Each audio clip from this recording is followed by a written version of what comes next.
Actions went on. Sula had brought 18 officers, cadets, and enlisted, along with a few civilians. The Tormenel in the Chesco gown turned out to be none other than Lady Corridon, the young head of a family lately notorious for the number of its clan leaders who had died in implausible accidents. Michi introduced her own party, and when she mentioned Martinez's name, he gave a brisk nod and made his eyes go unfocused, so that he wouldn't see Sula's expression.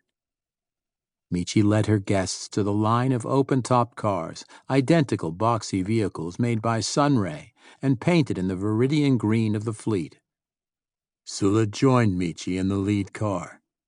Martinez took the second car along with Lieutenant Captain Naz Vijana, who had made his name suppressing the Yormak rebellion on Esli.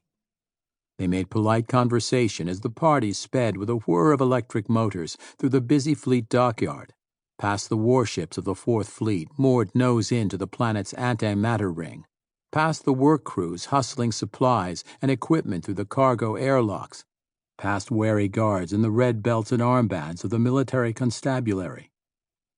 Busy though the dockyard was, it also glittered with ornament.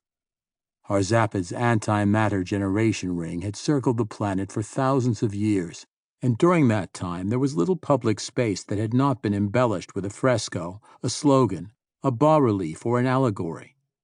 Walls were covered with artwork of the Shaa conquerors, directing their subject species in developing science and industry, in placing the antimatter ring in the sky, in sending fleets out to populate new systems. The other species bustled to follow the great master's instructions, or gaped in awe as the Shaa proclaimed the Praxis in all its majesty. The antimatter generated on the ring was shown powering merchant vessels, lighting cities, providing energy for heavy industry. Slogans urged the ring's staff to labor for the benefit of all, to work cheerfully, and let the Praxis guide your life. The ring's deck was divided by 17 avenues that stretched the full length of the inhabited areas, 17 to reflect the great master's preference for prime numbers. Cross streets intersected the avenues at regular intervals. There were trees, green spaces, statues, and fountains. The buildings looked much the same as buildings on the surface, if perhaps a little more bland and uniform, and none rose above 8 stories because there was a ceiling above, a ceiling nearly invisible behind regularly spaced lighting strips. Suspended monorail transport raced in efficient silence between the arrays of lights. The civilian areas were filled with a thriving middle class.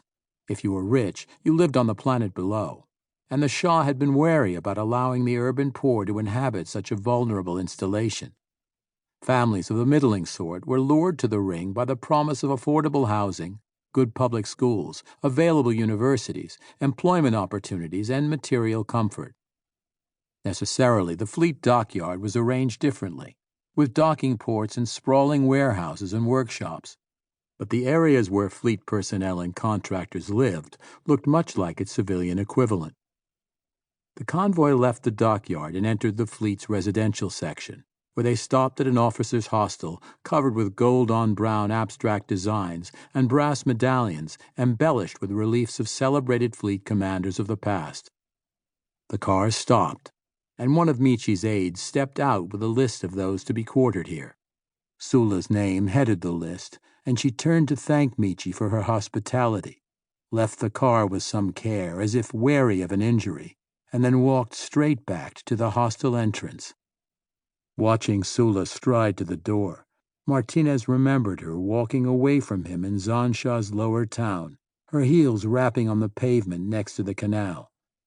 The echo of those heels had seemed to pursue him into Corona's docking tube. He took another breath. He had not realized he was so vulnerable. He had seen Sula on only a very few occasions since the end of the Naxid War, and over time he thought he'd manage a meeting well enough as long as he wasn't caught by surprise.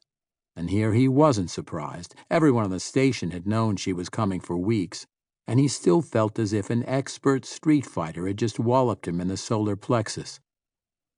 The echo of the heels grew louder, and then were accompanied by a tinkling laugh. Martinez turned in surprise to see a handsome couple, a young blonde woman in a canary-yellow dress with freckles spread across her snub nose,